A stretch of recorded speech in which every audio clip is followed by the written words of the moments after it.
36 heures sur vie, saison froide. Salut tout le monde. Ça fait 3h30 que le défi est lancé. Que j'ai démarré le tout. Et puis, je suis en train de me promener en raquette en pleine forêt boréale, dans une température des plus moches, où dans des endroits dégagés, il y a 80 km/h de vent. On vient d'avoir une bordée d'une dizaine de centimètres de neige fraîche. Pour ceux qui me suivent, ceux qui sont abonnés à ma page, vous savez que j'ai déjà fait l'exercice de 36 heures de survie en saison estivale. Là, on est à mi-chemin entre l'hiver et le printemps. Ici, le climat a été vraiment rigoureux tout au long de l'hiver. C'est-à-dire que j'ai vu des pointes à moins 42. On a eu beaucoup de moins 30. Au niveau de l'accumulation de neige, on a eu, dans ma région, certains endroits, jusqu'à 8,5 mètres d'accumulation. Oui, 8,5 mètres. Je ne sais pas si vous êtes capable de vous imaginer à quoi ça peut ressembler. Puis aujourd'hui, cette neige-là qui est au sol a commencé à se compacter avec les variations de température, vu qu'on commence à avoir un pied dans le printemps. Puis là, je m'enligne pour un 36 heures dans ces conditions, avec très peu de matériel. J'ai des vêtements, j'ai mon ensemble de gourdes. On voit que la neige n'est pas vraiment bonne, elle ne supporte pas beaucoup mon poids. J'ai un couteau grand format, on va dire. Et puis, j'ai un fire steel pour allumer un feu. That's it. De toute façon, on va faire le tour de mon inventaire un peu plus tard dans les séquences qui vont venir suite à cette vidéo. Alors, j'ai 36 heures à passer. Je vais avoir des priorités, naturellement. Je n'ai aucune bouffe. Zéro, même pas une gomme. J'ai rien, pas une barre-tendre, rien. Je n'ai pas de corde. Je n'ai pas de bâche. Je n'ai pas de fil de laiton, de duct tape. J'ai rien. J'ai vraiment pas grand-chose. J'ai vraiment le strict minimum. C'est-à-dire couteau, gourde, vêtements. J'ai apporté ma frontale pour être capable de m'éclairer tout en me filmant pendant la soirée. Puis là, on est dans 100% d'humidité. C'est ce qu'on appelle une tempête des poteaux ici, où est-ce que la neige colle sur tout arbre. Tout est détrempé. Alors, on est quand même sur le point de congélation, mais on va voir ce que ça va donner. Donc, restez avec moi pour l'évolution du 36 heures. Donc, c'est à suivre, mes amis. Salut! Bon, je viens de me poser. Je viens d'arrêter. Vous savez, d'une telle situation de survie en forêt, dans ces conditions, il va se passer beaucoup de choses. Premièrement, quand on constate qu'on s'est soit égaré, on s'est perdu, peu importe ce qui s'est passé, mais qu'on tombe dans une situation de survie en forêt, on n'a pas le choix de passer par certaines étapes, on va dire, émotives. Il est clair qu'on peut ressentir plein de choses, de la frustration, des remords et surtout de l'orgueil. Puis il ne faut pas laisser place à l'orgueil parce que c'est probablement la chose qui va faire en sorte qu'on va prendre des mauvaises décisions. Alors, l'orgueil à éviter pour ne pas se dire que soudainement, il est hors de question que les gens sachent que je me suis perdu en forêt et je fonce tête baissée, peu importe dans quelle direction, pour m'enfoncer encore plus loin dans la forêt et brûler toute mon énergie. Alors, l'acceptation. L'acceptation va faire en sorte que vous allez probablement passer en mode actif, proactif. Le fait d'accepter qu'on est dans une telle situation va transformer votre esprit, va arrêter de vous mettre dans un état d'attente, être passif et d'espérer que les secours vont finir par aboutir. Donc, en acceptant la situation, on devient proactif. À partir de là, qu'est-ce que je fais? C'est que je vais commencer à penser que peut-être que je vais passer la nuit ici, ou du moins un bon moment. Alors, aussi bien de profiter de l'énergie que j'ai en ce moment, parce que comme je vous disais tout à l'heure, je n'ai aucune bouffe, zéro bouffe dans mon sac. J'ai juste de l'eau. Alors, qu'est-ce que je vais faire dans une telle situation en ce moment? Qu'est-ce qui est à préconiser? Qu'est-ce que je dois passer prioritairement? Alors, je crois que je devrais m'abriter. Parce que les conditions sont vraiment pas belles. Il slush en ce moment. Il y a un bon vent. Peut-être que je vais devoir penser aussi à faire un feu et devenir paresseux. faut que j'économise mon énergie. Donc, il faut que je m'arrange pour faire un abri et un feu de manière économique. Donc, je viens de poser mon fessier ici, c'est pas pour rien, c'est parce que je transfère la caméra de l'autre côté. Je suis en bordure d'un lac.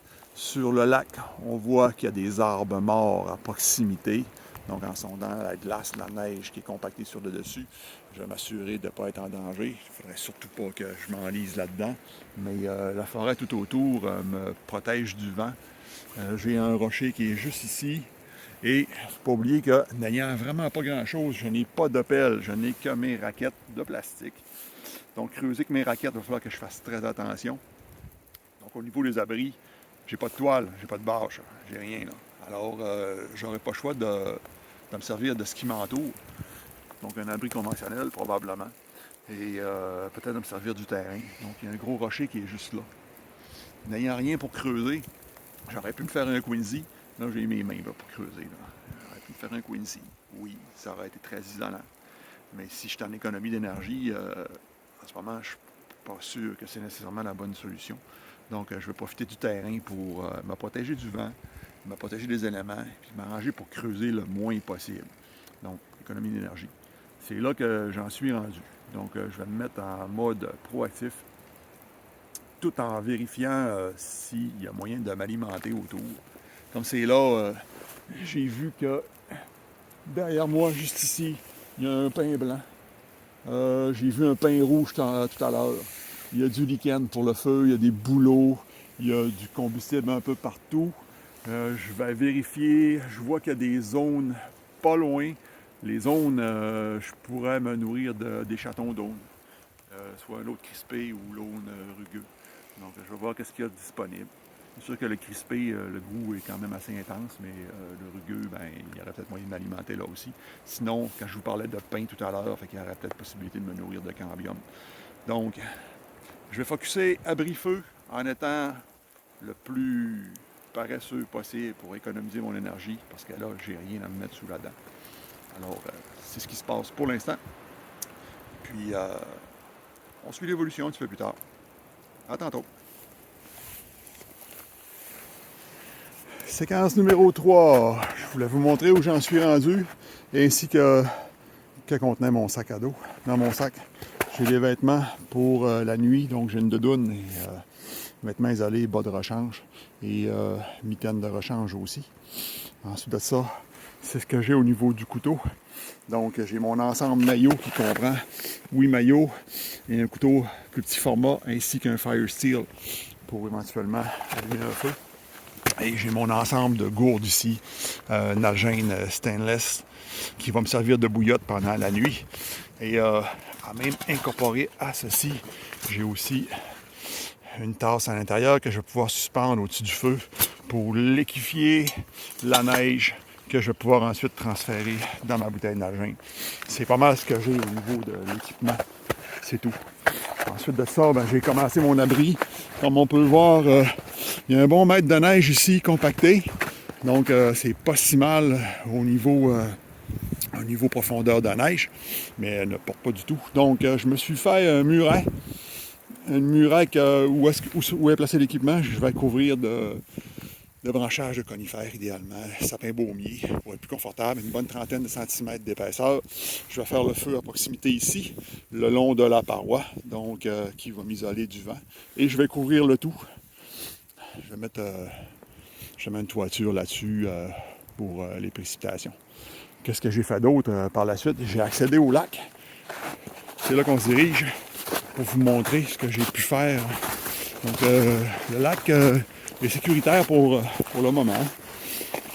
Puis, j'ai tout de suite signalé ma présence avec un énorme SOS, Save Our Soul. Donc, des bonnes lettres de 8 mètres de diamètre à peu près. Donc, je suis habillé en noir, mon sac est couleur tan, j'ai rien de voyant. Je vais peut-être pouvoir compter sur mon feu pour signaler ma présence éventuelle, crier, frapper sur un tronc d'arbre ou encore siffler ou une colonne de fumée avec, mettons, mon lit que je vais pouvoir déposer directement, les branchages directement sur mon feu pour créer une colonne de fumée s'il y a des gens qui arrivent à proximité. Mais sinon, j'ai un gros SOS directement dans un endroit dégagé. Puis on voit aussi beaucoup de combustible, des arbres morts debout. Ça va être du beau combustible au niveau de la construction ainsi que mon feu. Donc, je vais pouvoir profiter de ça, c'est à proximité. Pour ce qui est de l'alimentation, vite comme ça, donc ici, j'ai des zones, mais il n'y a aucun chaton là-dessus pour l'instant. Donc, je vais devoir aller voir un peu plus loin, peut-être dans le fond de la baie ici, pour m'assurer que, pour voir s'il n'y a pas des chatons, ça serait facile de s'alimenter de cette manière-là. Sinon, toujours au niveau alimentation, c'est ça, comme je vous disais tout à l'heure, ben, il y a des pains. Il y a un pain blanc là, juste ici, pain rouge un peu plus en profondeur. Alors, c'est ça pour l'instant. Donc, je ne souffre pas du froid pour l'instant. Alors, je vais focusser directement sur l'abri pour me protéger des précipitations. Ensuite, je pourrai focusser sur le combustible ainsi que le feu et me liquéfier de la neige pour m'hydrater adéquatement, tout en étant à l'affût d'éventuels secours ou de motoneige. Je vois qu'il y a des anciennes traces de motoneige qui ont passé sur le lac sans trop savoir où est-ce que ça mène. Alors, si jamais quelqu'un se présente, je vais être vigilant. C'est là que je suis rendu. Couvrir l'abri. Salut gang!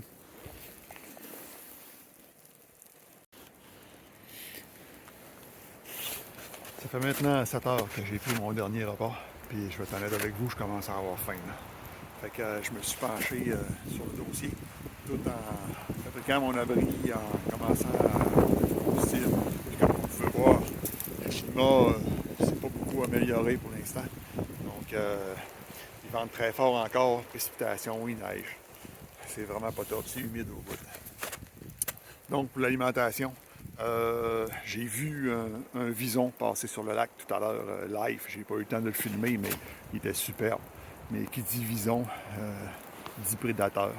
Donc c'est sûr que les chances sont amoindries pour moi de capturer une petite bête quelconque.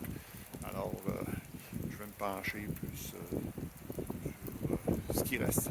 Puis là en ce moment, vite comme ça, j'ai commencé à cueillir sur le pain rouge qui est juste là du cambium. Cambium qu'on voit sur la lame de mon couteau juste ici. Fait que c'est la partie entre l'arbre et l'écorce. C'est des fibres que je vais pouvoir faire bouillir tout à l'heure. Puis naturellement, ben, ça va m'apporter certaines protéines, des vitamines, etc. Ça va me remplir l'estomac aussi. Ensuite de ça, sur le granit juste ici, il y a de la tripe de roche. Ouais, ça a sauvé des expéditions polaires. Puis en plus, ben, sur ce granit, il est exposé pas mal en plein sud parce que c'est là que pousse la tripe de roche. Donc ça me donne une petite idée sur l'orientation. Je sais que le sud est dans cette direction. Ensuite de ça, qu'est-ce que j'ai d'autre? J'ai réussi à collecter tout à l'heure un morceau de chaga. Ouais, je vais retirer ma ceinture du micro pour me donner accès à ma poche. Donc, sur un boulot tout à l'heure, il y avait un petit peu de chaga, vraiment minime, mais j'en ai un autre morceau dans mes poches. Donc, je vais pouvoir infuser ça. Puis, naturellement, ça va m'apporter vitamines, protéines, puis ces champignons de jouvence. Donc, je devrais rajeunir de 2 semaines, j'imagine. Ensuite, en bordure de lac, j'ai trouvé des zones crispées et des zones rugueuses. Crispées, je les ai laissées là, les chatons directement dessus. Puis les zones rugueuses, ben, j'ai cueilli les chatons. Donc je vais pouvoir m'alimenter de ceux-ci un peu plus tard en amuse-gueule, bref. Donc j'en suis rendu là, je travaille plein de choses en parallèle, donc comme je vous disais, j'économise mon énergie qui, je sens, diminuer de plus en plus. Donc je fais rien pour rien. Quand je vais dans une direction, c'est soit pour cueillir la nourriture, soit pour amener des combustibles, soit pour travailler sur mon abri. Mon abri est terminé. Donc je suis rendu dans ce coin-ci, c'est un peu de cueillette. Après ça, je vais redescendre, je vais me rendre sur le lac, je vais rapporter du combustible. Puis je vais pouvoir faire sécher certaines parties de mes vêtements ainsi que de faire fondre la neige et la porter à ébullition pour pouvoir ensuite la consommer, bien entendu. Je vais pouvoir faire bouillir aussi le cambium un bon 30 minutes avant de le consommer. Ça va être vraiment génial parce que je commence à avoir faim, honnêtement. Donc, à suivre pour le reste. Salut! Bon, ben, j'en suis rendu à allumer mon feu. mon abri est pas mal terminé. Mon dallo a été complété avec un bon 30 cm de sapin baumier. Sur le dessus, j'ai une structure de bois vert avec des gros panneaux d'écorce que j'ai déposés dessus en forme de dallo, avec du branchage dans le but de maintenir le tout en position. Donc c'est là que je vais dormir. Puis là, ben, j'ai commencé à me préparer un petit peu de bois. On voit aussi que j'ai fait un petit peu de plumeau dans le but d'aider à l'allumage avec mon couteau et mon fire steel. Puis j'ai préparé mon aire de feu. Il y avait beaucoup d'écorce, comme vous pouvez voir, mais même s'il y avait beaucoup d'écorce, celle-ci était très mouillée. Alors j'ai trouvé une quenouille sur le lac. Je vais m'en servir parce que tout est vraiment détrempé. Donc si j'éclate celle-ci à travers l'écorce, étant très volatile, je devrais avoir une grande facilité à prendre mon fire steel, donc mon bâton de ferrocerium, comme on peut voir ici, et d'allumer le tout. Et je sais pas si ça va faire. On voit que c'est volatile, mais ça ne dure pas longtemps. On récidive.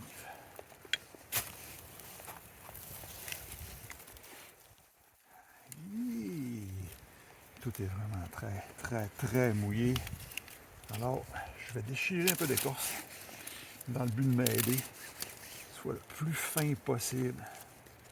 Je vais essayer d'avoir une flamme là-dedans, tout en bouchant encore un peu l'écorce.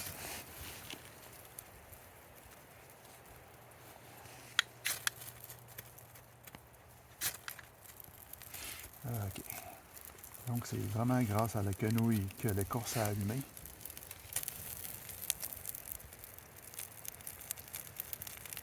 Et voilà, mon feu est parti. Il reste à ajouter le combustible. Puis de cette manière, ben, je vais être en mesure de justement ajouter le plumeau qui va aider à l'allumage. Puis je vais pouvoir faire fondre la neige pour ensuite me faire bouillir mon cambium pour pouvoir manger tout à l'heure. À tantôt.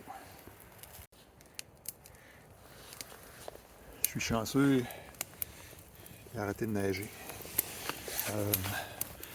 Je suis rendu, je suis rendu à manger un peu. Donc, ce que j'ai fait, c'est que j'ai porté le cambium à ébullition. Comme on peut voir, je l'ai fait bouillir une trentaine de minutes. Puis, c'est ce que ça donne. Puis, à l'intérieur, on a les fibres du cambium qui sont là. Puis, je vous dirais que j'en ai fait très fibreux. Le goût est délicieux. Il y a un petit fond de pain, bien entendu. Ça reste coriace pareil. Malgré le fait que je l'ai fait bouillir pendant 30 minutes. Le best, c'est vraiment de le recouper sur la longueur, dans le but d'avoir des tout petits morceaux, que ce soit plus facile à mâcher et à ingurgiter, bien entendu. J'ai un petit fond d'eau qui a bouilli. Je vais en profiter pour mettre un morceau de chaga dedans, suite à mon buffet. Puis avec un peu de sapin baumier. Donc j'utilise ce que j'ai au maximum, bien entendu. Ça va me faire une belle infusion de chaga. Bourré de protéines, c'est là que je vais rajeunir. Alors, après 9h30 d'exposition à la survie, c'est là que j'en suis rendu. L'abri est fait, le feu est fait. J'ai quand même une belle quantité de combustible. Ici, on voit que j'ai ma bouteille d'algène qui est toujours à proximité du feu pour garder l'eau liquide, bien entendu. Puis je fais fondre de la neige aussi avec ma tasse suite à mon buffet, comme je l'ai mentionné. A plus! Mon premier 12 heures tire à sa fin. Je suis sur le point d'avoir terminé mon premier tiers. Je m'active toujours un peu parce que dans le fond ça réchauffe un peu plus que le feu. C'est sûr que le feu, je le tiens au minimum pour pas trop prendre de combustible, mais côté combustible, je commence à avoir de certaines provisions intéressantes, mais je continue toujours de m'activer un peu. Parce que dans le fond, l'activité physique réchauffe 4 fois plus qu'un feu. Donc, c'est pour ça, mais tu sais, je sens que je commence à puiser dans mes réserves. C'est clair que c'est un peu plus mollo, je le sens.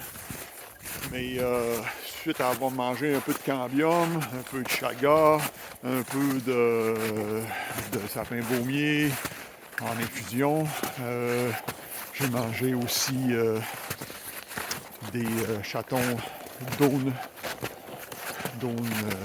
rugueux. Donc, ça ressemble tout assez bien. J'arrive à mon tas de bois juste ici. Puis, pour vous donner une idée de la quantité que j'ai, qui ne sera pas assez pour la nuit. Si j'entretiens mon feu toute la nuit, ça donne ça. C'est insuffisant. Donc, je vais devoir continuer à parcourir le lac. Oui, j'ai mon beau gros SOS qui est là. Puis, sinon, je continue toujours à me faire fondre de la neige. Ma gourde est pleine. Ma tasse va être pleine aussi. Mais ça me donne une bonne idée à quoi peut ressembler mon installation sommaire pour l'instant. Donc j'ai toujours mon feu. J'ai toujours ma gourde qui fait en train de faire fondre de la neige. Ma tasse, je voulais dire, excusez. Ma gourde est ici. Puis dans mon sac, j'ai bien entendu mes vêtements pour la nuit. Puis ça ressemble à ma couchette. Donc j'ai tout près de 30 cm. Puis le dessus se trouve à être des débris en partie avec, comme vous pouvez voir, c'est quand même assez étanche. À part en bordure, là, parce qu'on voit de la clarté, là, mais donc s'il y a des intempéries, ça devrait me protéger pour la nuit. Sinon, honnêtement, les vêtements que j'ai sur le dos, ça fait vraiment la job, merci à Chlorophylle. C'est un ensemble qui va être disponible à l'automne prochain. Donc, veste altitude, pantalon alto. Pour l'instant, c'est extrêmement salopé, c'est très durable. Honnêtement, si ça avait été autre chose, probablement qu'un, j'aurais été tout trempe. Et deux, j'aurais probablement pulvérisé encore des vêtements. Donc, très, très, très colosse. Puis, sérieusement, pas avoir eu ça aujourd'hui, ça aurait été vraiment moche. Alors, je continue à ramasser du bois, je continue à profiter du feu. Le premier 12 heures tire à sa fin. Je rentre dans ma phase du pire tiers, le deuxième, c'est-à-dire la nuit. Je vous tiens au courant, je vais voir si je fais une petite vidéo pendant la nuit ou pendant la soirée. Ça reste à suivre, c'est du cas par cas. Bye bye.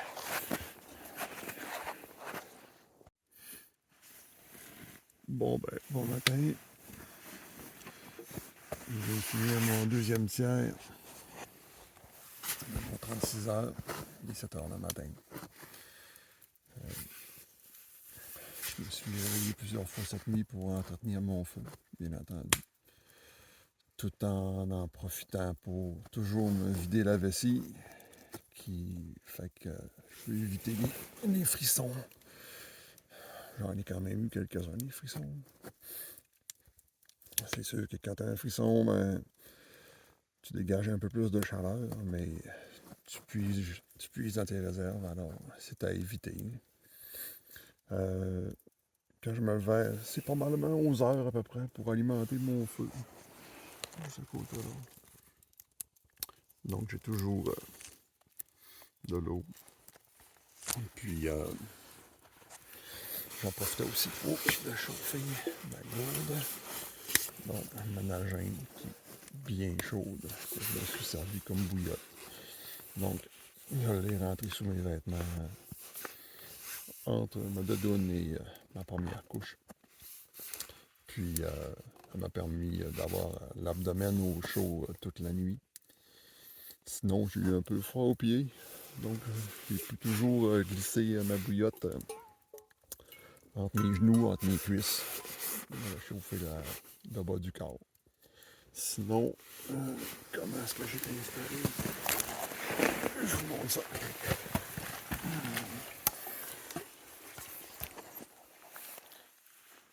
Dans le fond, mes vêtements de nuit étaient dans le sac étanche qui est juste là, en jaune. Puis, j'ai mis mes vêtements de jour dedans pour me faire un oreiller. Je vous avoue que j'ai quelques petites tensions dans le cou, mais quand même. J'ai somme toute bien dormi. J'avais étendu ma veste altitude dans le fond pour couper un peu de l'humidité. Puis j'avais étendu aussi mon sac à dos pour vraiment me couper de l'humidité aussi. C'est comme une partie isolante. Puis je me suis rendu compte aussi qu'en fouillant à l'intérieur, il y avait une partie on va dire de foam assez dense qui est isolant aussi. Donc je l'ai retiré du sac à dos pour prolonger justement mon simili matelas, on va dire, recouvert le tout de ma veste. Donc j'ai somme toute passé une bonne nuit, on va dire. C'est quand même bien. Puis là, ben, on va se mettre un peu dans l'action, là. C'est sûr que le sommeil est hyper important dans une situation du genre. Ça nous permet de bien récupérer, bien sûr. Pour avoir ça tout un peu d'énergie. Je suis pas trop tenaillé par la faim pour le moment. Mais c'est sûr que je vais devoir m'alimenter tout à l'heure. Donc j'ai de l'eau chaude. Ma gourde est pleine d'eau chaude aussi. Donc je crois que je vais porter à ébullition de la tripe de roche que j'ai vue hier. On m'a fait un petit déjeuner comme ça. Donc, puis ah oui, tout à l'heure, pendant que je dormais, il y a une perdrix, une gélinatupée, qui s'est envolée à côté de moi. Je ne l'ai pas vue, je l'ai entendue. C'est très caractéristique comme envol, donc c'est sûr que c'était ça, mais je ne l'ai pas vu. Puis naturellement, il y avait des corneilles. J'ai entendu un petit écureuil un peu plus haut qui se plaignait. Alors, je vais faire une tournée, voir avec quoi je peux m'alimenter d'autre que la forêt. C'est ce qui est prévu pour l'instant. À plus. Bon, on est rendu à notre dégustation tripe de roche. J'ai fait bouillir pendant une quinzaine de minutes ce que j'ai récolté, ce que vous avez vu dans la vidéo lors de ma cueillette de cambium. J'ai fait bouillir une première fois 15 minutes. J'ai jeté l'eau. J'ai fait rebouillir une deuxième fois. Une quinzaine de minutes encore. Je dispose de l'eau. Comme je le mentionnais, ça a déjà sauvé des expéditions arctiques. Mais écoutez, regardez l'aspect de ça. Ça a beaucoup un peu. Là. Mais ça ressemble à un genre de soupe wonton passé date depuis 4 ans. Ouais. Donc, 2 os. Parce que si on la mange telle quelle, probablement que ça va nous occasionner des crampes intestinales. C'est pas mortel, mais on risque de pas filer bien. Fait que ça goûte.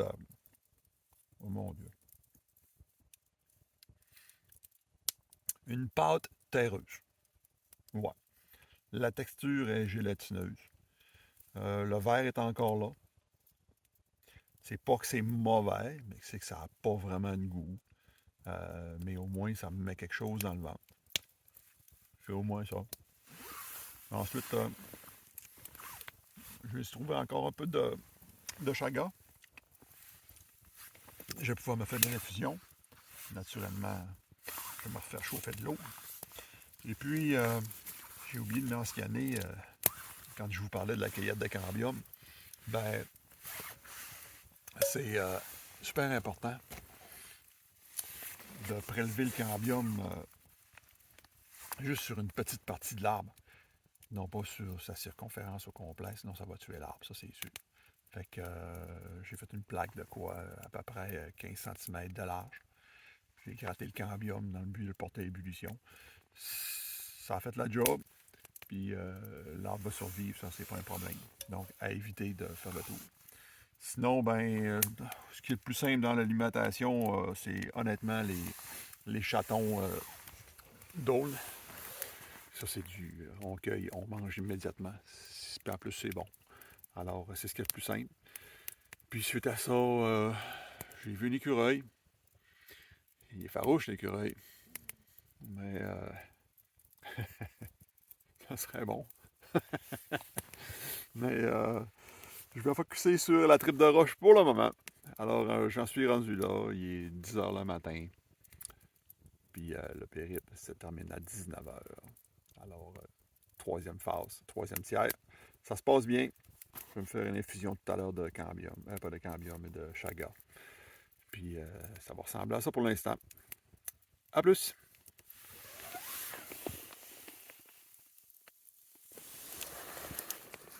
Bon, on fait le point.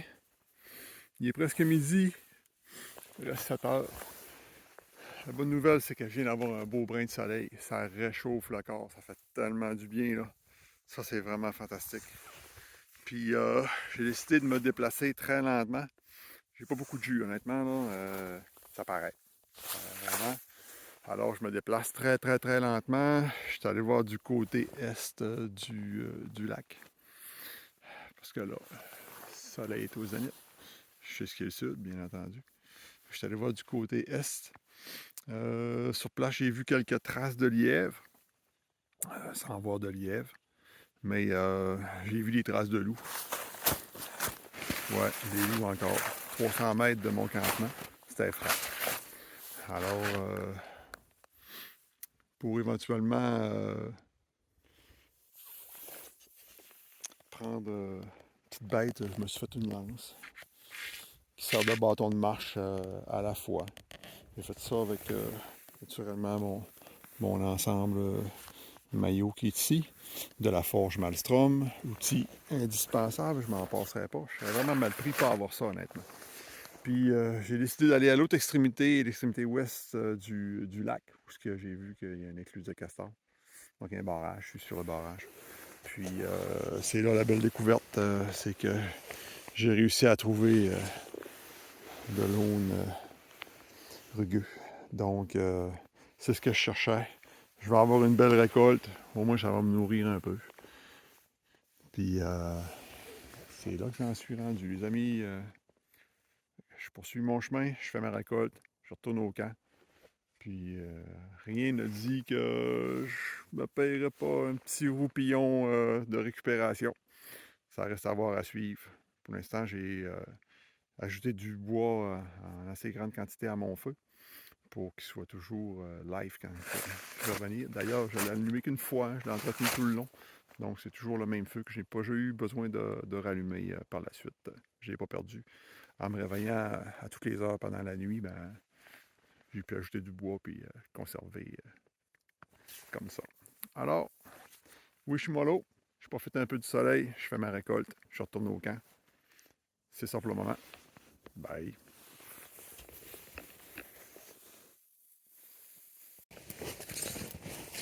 Bon. L'après-midi est assez avancé. J'ai pu me permettre une petite sieste qui m'a ravigoté.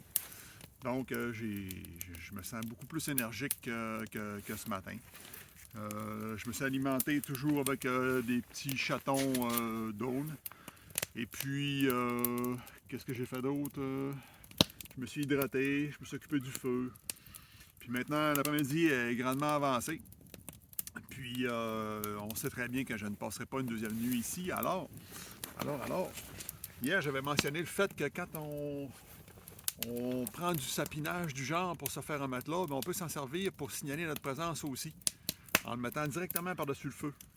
C'est pas nécessairement la méthode la plus idéale. La meilleure. Mais idéalement, il faudrait l'utiliser dans un endroit dégagé avec un trépied, le tout pré-monté, avec de l'écorce à la base pour que ça s'enflamme rapidement et que ça soit facilement visible par des personnes qui circulent autour. Mais il reste néanmoins qu'on peut quand même utiliser ceci pour signaler sa présence. Alors, on s'exécute, on essaie ça, on fait un test.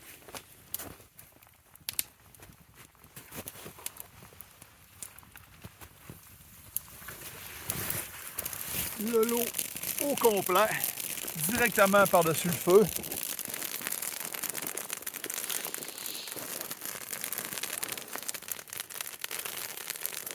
C'est toujours un délai.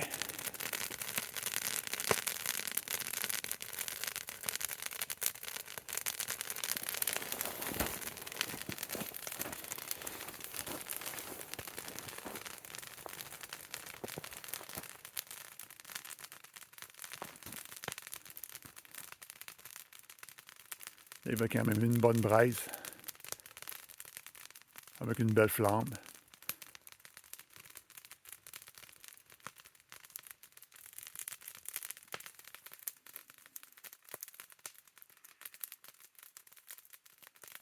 On voit que ça gagne en intensité, en ampleur.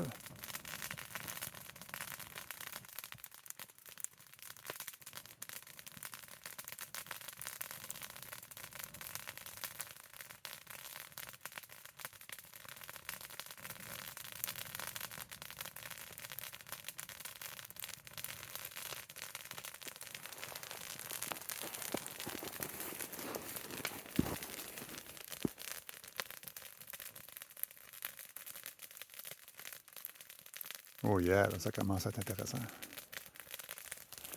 Ça se dirige vers le lac.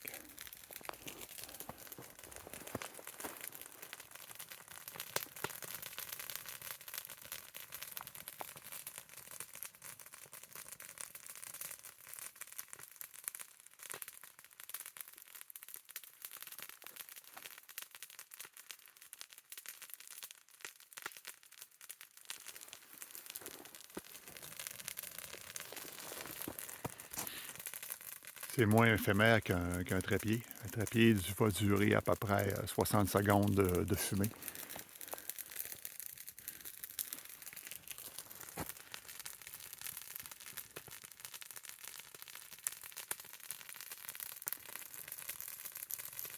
Pour ceux qui se posaient la question par rapport au feu, naturellement, je suis appuyé sur une pierre, une grosse roche derrière, donc qui agit comme un déflecteur. Puis non, il n'y a jamais eu de feu de forêt l'hiver. On voit que c'est quand même très dense. Ça atteint une certaine hauteur. Il y aurait moyen de signaler sa présence de cette manière-là. C'est nettement plus durable qu'un trépied. Mais le trépied est beaucoup plus rapide à allumer et à engendrer la fumée aussi.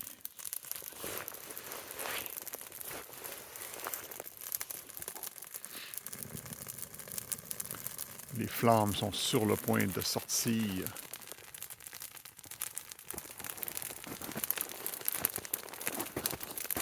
De jaillir du milieu, probablement très, très, très intense.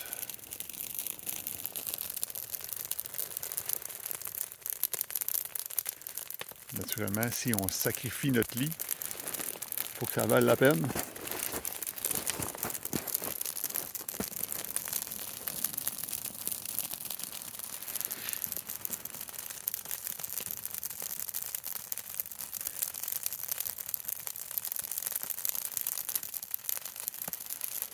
Alors, j'arrête ça là. Mais on voit très bien que ça fait le travail. Je vous reviens pour la conclusion du périple un peu plus tard. À tantôt. Bon, ben c'est le mot de la fin. Et oui, il me reste quelques minutes à rester sur place avant de quitter pour conclure le 36 heures sur Viens Forêt. saison froide, bien entendu. Le climat s'est grandement amélioré dans les dernières heures. J'ai même plus ma tuque. Alors, on voit que le soleil est sorti un peu. C'était vraiment très bien. Et puis, qu'est-ce qu'on retient de tout ça? Qu'est-ce qu'on retient de tout ça? Si des choses m'avaient manqué, je vous dirais, avec un sac de couchage, ça aurait amélioré ma vie. Ma bâche aurait amélioré ma vie, ça c'est clair. J'aurais économisé beaucoup d'énergie pour faire l'abri. Ça c'est certain. Et de la nourriture, je vous dirais. Parce que, je veux pas, c'est clair que j'ai faim. C'est pas une faim atroce, mais j'ai faim. Je me sens vide. Ouais. Et puis, pourquoi je fais ça? Pourquoi je fais tout ça? Ben, naturellement, pour être un meilleur instructeur, pour être un meilleur conférencier, pour avoir de plus en plus d'expérience, bien entendu. Puis, comme je le dis si bien aussi dans mes conférences et formations, c'est en s'exposant à l'adversité qu'on développe l'esprit de résilience. Alors, c'est clair que c'est en faisant des choses du genre qu'on développe des compétences, bien entendu. Alors, si on fait une petite rétrospective rapidement en arrivant sur place, on accepte le fait qu'on est perdu, qu'on est isolé en forêt, qu'on va y demeurer. On fait l'inventaire de notre matériel. On tombe paresseux, efficace. Paresseux, on économise notre énergie, surtout quand on n'a pas d'apport de nourriture, bien entendu. Ensuite, on va focuser sur ce qui sont les plus grosses tâches, telles que l'abri et le feu, bien entendu, préparer du combustible, parce que si on n'a toujours pas d'apport en nourriture, ben on gruge dans nos réserves. Donc, c'est en faisant les grosses tâches initialement qu'on va être capable de passer à travers. Puis après ça, ben, vient le temps de s'hydrater, signaler sa présence, manger au besoin. Je vous confirme que si j'avais eu une arme à feu, j'aurais mangé l'écureuil. Ça, c'est sûr. Mais sinon, la forêt m'a offert quand même beaucoup. Puis j'espère à travers tout ça que j'ai été divertissant et que le tout a été instructif aussi. Alors, je vous quitte là-dessus. Je vous remercie d'avoir été là. Puis je vous dis à la prochaine. Bye.